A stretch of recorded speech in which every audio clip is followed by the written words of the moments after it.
Welcome back to For the Record with CMC Neptune. This week, I'm talking about one of the biggest artists in music history, Taylor Swift. I'll talk about what it was like listening through her 2-decade-long career for the first time. Then I'll break down the different Taylor Swift eras and highlight some of the songs that define each chapter of her career. Thank you for joining me for episode 10 of For the Record with CMC Neptune. We'll be back right after this.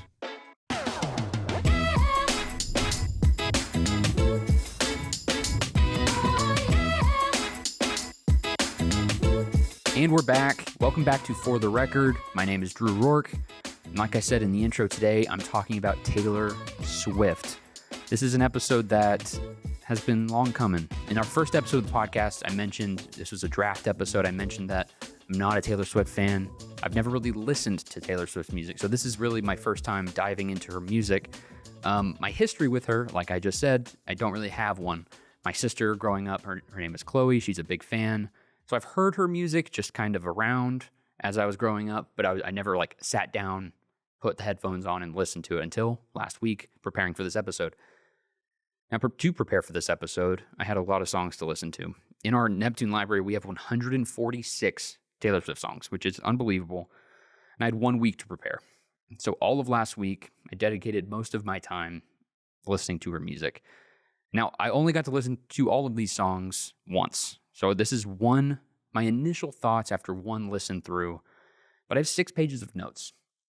And the way I'm going to do this episode is I'm going to go through each era, each album, I guess. I think there's 12 albums. I'm going to tell you my initial thoughts, what I wrote down as I was listening, and you're going to kind of get a live reaction to each album as I was listening to them. So what was this like? For me, it was tough. Like I said, I'm not a Taylor Swift fan. This kind of music isn't really my thing. So dedicating a whole week to just listening to this music nonstop was difficult. I had a tough time. I had fun writing the notes, but the actual listening to the albums, not so much. So I'm just going to get right into it. I'm going to get right into these albums, these eras. In the parlance of the Swifties, they're the Eras tour, all this stuff. So, Taylor Swift's first era, 2006, her first album, her debut album, self-titled Taylor Swift. This album is a country album. I don't like country music. As if you've been following along this podcast, you know that well. I do not like country music, so this was a really tough listen for me. Something that's strange is back then in this album and in her first, I think, 3 albums, she had a very country sound to her voice and the music, of course, but there's a twang in her voice that in present day, 2026, completely gone. I think that's a little strange. And I don't have a whole lot to say about this era because it's country music. It doesn't connect with me really. So yeah, I just had a hard time listening to this. Just my own personal, rejection of country music. So that's era number 1. Era number 2 is the album Fearless in 2008. Again, another country album, some more pop added in. I didn't connect with this one either, which I want to say this as I'm getting into this. I came into this episode with an open heart. I did this with sincerity and earnestness to try to understand what people like about Taylor Swift. I gave it a hard try. So I just wanted to say that as I'm being negative, which I will be negative a lot in this episode, and I apologize. I can see how this album does, connect with people. Songs like You Belong With Me and Love Story, I can see how leaning into more of the pop influences can connect with people in the writing or whatever. Again, just didn't work for me. Not a huge fan of this album. The songwriting is a little bit better than her first album, but overall, I think it feels a little kiddie and immature, I guess. So yeah, Fearless, not for me either. But the next one is Speak Now. This is her third era in 2010. Again, this is the last of her country albums. Again, more pop and rock added in. No co-writers on any of these tracks. This is all her, and this is for the first time. But again, more country. So for me, it doesn't really work. I didn't have any favorites on this album. I'll say the song Back to December was okay. Dear John is one of her bigger songs, and it's the best song here. Still not really my vibe, but I get why people like it, I guess. But one of the things that with Taylor that I brush up against is her writing. I think there's a real lack of flow to her lyrics in many of her songs. Just makes the songs feel clunky, and it feels like she should. I had this thought as I was listening to this album. It felt like she should be writing like a young adult romance novel instead of music, because she has all of these ideas and she's very descriptive, and it works well in a longer format than a song. It makes a song feel clunky, whereas for a book, it would work really well. That was kind of like it just kind of popped in my head of like, oh, that would work for her. It's as if she's trying to say so much, and instead of consolidating it down to like a core theme and writing that creatively, she's just writing everything and recording it and then moving on to the next song. Like I said a second ago, I'm not trying to be negative. I'm trying to be sincere, but like this stuff just doesn't work for me. These songs about relationships, they feel very generic, especially when it has a country bent to it. And after just listened to someone else who I hadn't listened to before, Olivia Rodrigo, for that episode of the podcast, she writes about similar themes and ideas and experiences, but in a very creative way. And the musicality of those songs is far better. So it's like the direct comparison hurts Taylor Swift even more. So yeah, that is the third era, Speak Now, in 2010. And now we get to Red, which is her fourth era in 2012. And this is like much more pop. There's still some country crossover, but this is like, we're diving into the pop stuff. There's several songs on this album that are the ones that I grew up listening to or hearing, at least. I didn't actively listen to them, but you'd hear them at random events, sporting events, or, dances or whatever. Musically, this album is very straightforward. Lots of simple percussion. There's this early 2010s kind of aesthetic that is on full display with the guitars and just the overall tonality of the songs. Songs like 22. It's one of those songs that, I get why people connect to it. Has a really catchy chorus, plays well with a crowd. The carefree kind of attitude of the song, it's a positive, uplifting vibe. I personally find it to be a very grating song. Like, I don't enjoy listening to that kind of music. Similar to I Knew You Were Trouble. This is a song that's like a full pivot away from country. It almost was like rejecting country music. And like, you hear a country song in the album and then you hear I Knew You Were Trouble, and it's like total whiplash. It feels out of nowhere. Then you've got a song like All Too Well, which I'll say, this is the first song that really clicked for me in terms of her writing. I still don't love the song, but I think there's some storytelling here that actually works. And then the last song that I listened to, or at least wrote a note about, is We Are Never Ever Getting Back Together. In my notes, I simply wrote the word no. That says it in itself. All right, next era. Era number 5 is 1989, which came out in 2014. And this is like full pop, synth. It feels like a whole reinvention of who she is. Key tracks on this one are Shake It Off and Blank Space and Style. Really cemented herself as a pop artist with this one. She won Album of the Year with this one. And it feels like a completely different artist. And having only listened to, I guess, 4 albums before this, the full immersion in pop is jarring to me. Just having not really followed her career before, it's very strange to like go from full country twang in her voice to that being nowhere in her voice at all. The kind of cynical part of my brain, which I fully admit is on full display in this episode, finds it odd that she like abandoned what made her popular in the first place. It feels a little weird to me, and maybe I'm wrong. Maybe from the start she always wanted to be a pop artist, but just listening to the music itself, I haven't read interviews with her, I haven't studied her, just the music itself, it feels a little following the trends rather than doing her own thing. Some songs on here. Song Style, very generic pop song.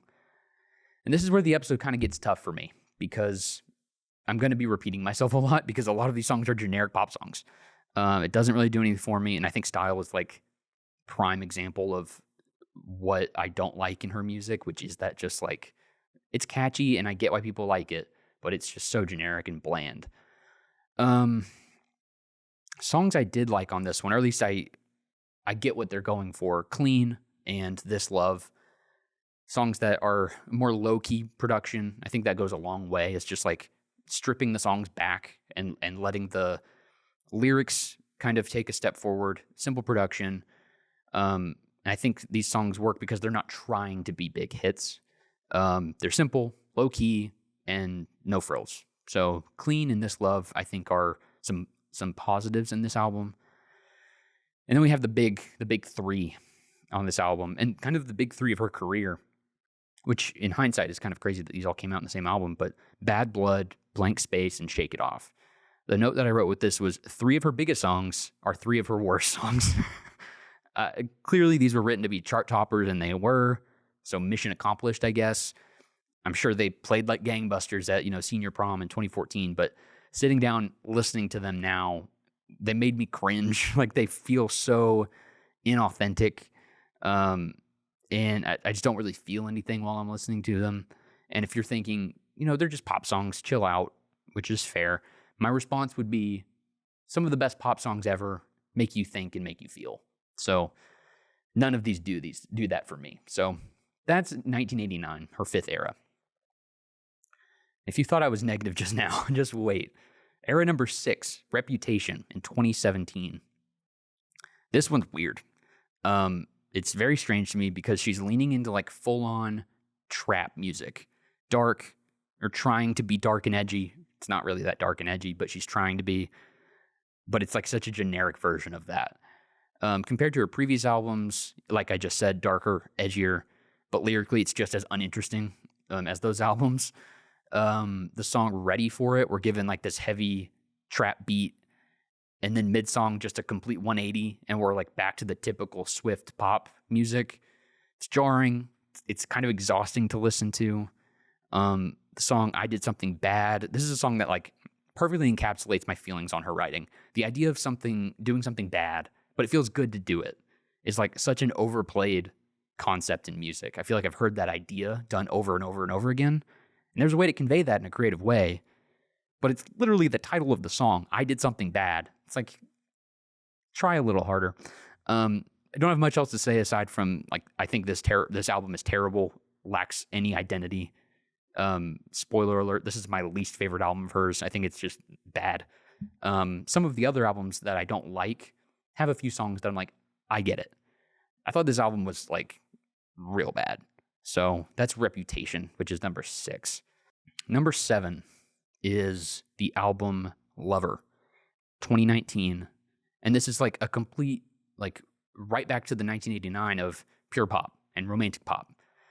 It reminds me a lot of 1989, and after Reputation, it is a breath of fresh air musically, because the trap stuff just did not work for me in the previous album.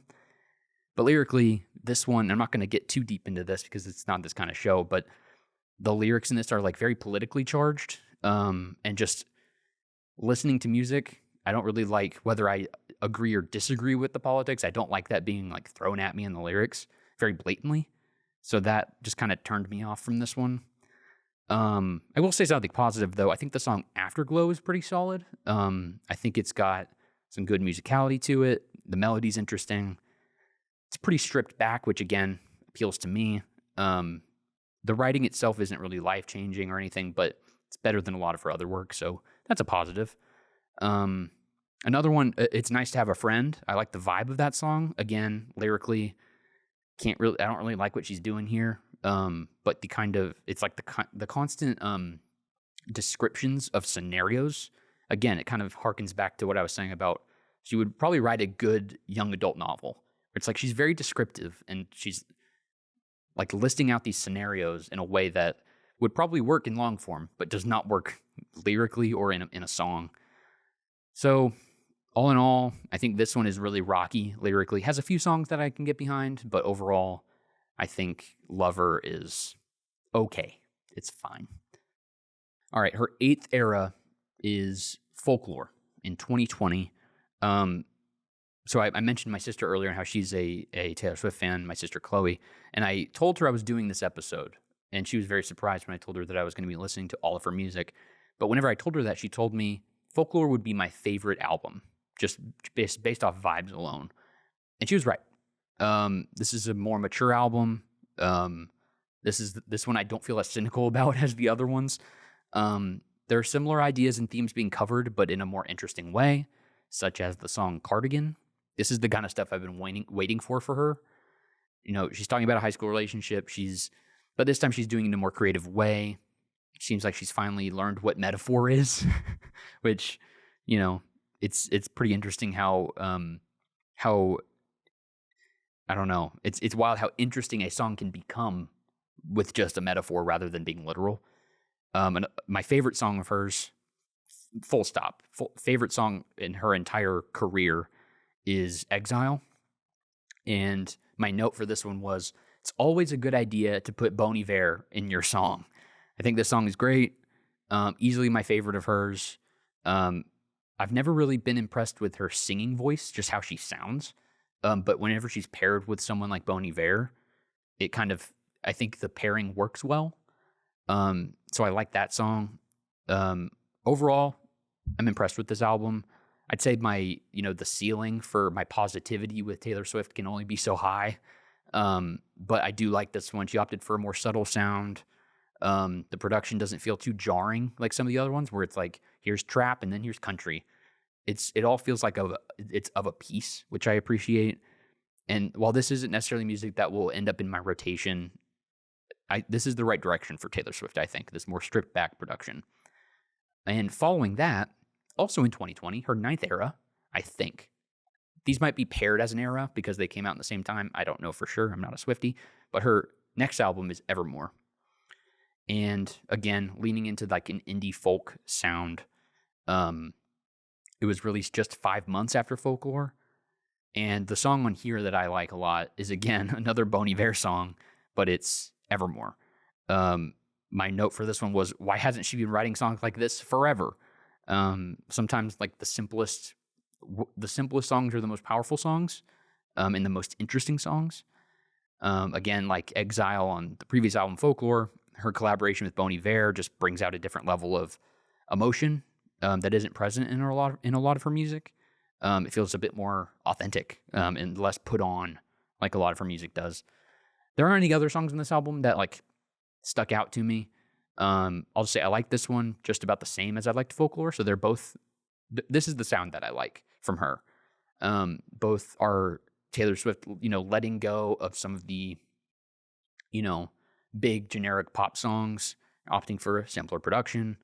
Overall, I think they work as a pair as well. If you just listen to them together, I think they work as a piece. Are they incredible? Like all-time works? No, not really, but they're solid enough to be my favorites of what she's done. And then the 10th era is Midnights, which came out in 2022. So 2 years later, this one broke a lot of streaming records and chart records on release. This one feels like a step back to the 1989 era again, especially with a song like Antihero. It's not necessarily a bad song, but it just doesn't sound original to me. It sounds like she's just trying to replay the hits a little bit. And I feel like I've heard that kind of song a lot. And then there's a song like Sweet Nothing, which clearly I'm more interested in the smaller production sound, but I liked this one. I didn't like Antihero, but Sweet Nothing worked. Has an interesting like retro vibe to it that I like. Overall, didn't love this one. Like I said, it kind of harkens back to 1989, which is like everyone's favorite album of hers. So it's just like a very personal preference for me. A lot of very standard pop tracks, generic lyricism that just doesn't hit me emotionally at all or impact me at all. It's not one of her worst albums. I don't think it's necessarily terrible or anything or bad even. It just on a personal level, it just doesn't do anything for me. Her next album is an interesting one, is The Tortured Poets Department, which came out in 2024. And I wanted to start on this album specifically with a quote from a review by Olivia Horn for Pitchfork. And it kind of perfectly captures how I feel about this album in particular. She says, quote, "She piles the metaphors on thick, throws stuff at the wall even after something is stuck, picks up the things that didn't stick and uses them anyway," end quote. Her songs are so full of ideas, but they're so half-baked. It's like she's not fully, engaging with the ideas. She has the idea, she writes it, she sings it and records it, and lets it go. There's not much diving deep into the idea or trimming the fat of the ideas to kind of get to the core of it. So these songs are very full, but they're like empty calories. It's like by the end of this 5-minute song, I got nothing out of it. The presentation of the songs in the musicality is appealing. You've got these kind of, again, smaller productions, and things are in minor keys rather than being bright pop songs. But lyrically, it's kind of incoherent, what she's like trying to say, simply because she's saying so much. So I don't have anything to say about the specific songs because, frankly, a lot of them bleed together because they all are in minor keys. So as I was listening to them, I didn't realize that one song had ended and the next one had started because they all sound the same. So I can't really like pinpoint each individual song because of that. Found it to be quite laborious to get through, kind of a slog to get through, considering they're all minor keys, so it was just hard to like grab onto it in a way. And that's the 11th era, meaning we have one more era, and that's The Life of a Showgirl, which came out in 2025. And this is back to some soft pop, rock kind of sound, the Max Martin production. And in our Neptune library, we only have one song from this album, which I think is kind of maybe telling about her career now, that she's maybe, hopefully maturing a bit more. Now, that means a lot of these songs didn't pass our screening here at CMC Neptune, so only one did, and that song is The Fate of Ophelia. I don't think the song's very good. What I wrote was, whatever, man. That was my note. Again, more standard pop that really just kind of says nothing interesting to me. I didn't listen to the whole album. I just listened to that one song because, again, we only have the one song in our library, and I was trying to save time, so I skipped this whole album. So I don't really have an idea of what this album is as a piece. Maybe I'll listen to it someday, probably not. But yeah, that one song I thought was quite poor. And that is all 12 eras. So my opinions aside, Taylor Swift's catalog has become part of the soundtrack of an entire generation, and that's exactly the kind of music schools are looking for. In our Neptune Music Library, we have 146 Taylor Swift songs, along with over 60,000 family-friendly tracks from more than 12,000 artists. Whether you're playing music during morning arrival, classroom activities, recess, or end-of-day dismissal, Neptune SchoolZone makes it easy to create a fun, positive atmosphere with music that's safe for elementary schools. To learn more about Neptune SchoolZone, visit neptunenow.com. All right, and that's going to do it for this episode on Taylor Swift. I apologize for being so negative. Like I said, I tried. I gave it a sincere try. I listened to everything. So now I can say for a fact, I'm not a Taylor Swift fan. I want to thank Dalton today for running our audio. I want to thank Oscar for running our cameras. I want to thank you guys for watching and listening. Make sure you follow us on YouTube and like and comment and subscribe. Make sure you follow us on Apple Podcasts and Spotify. And let me know, if you're a Taylor Swift fan in the comments, please let me know what your favorite Taylor Swift songs are and what your favorite eras are. Tell me what I got wrong. What am I missing? I'd love to know. That's going to do it for this episode of For the Record with CMC Neptune. We will see you guys in a couple of weeks. Bye.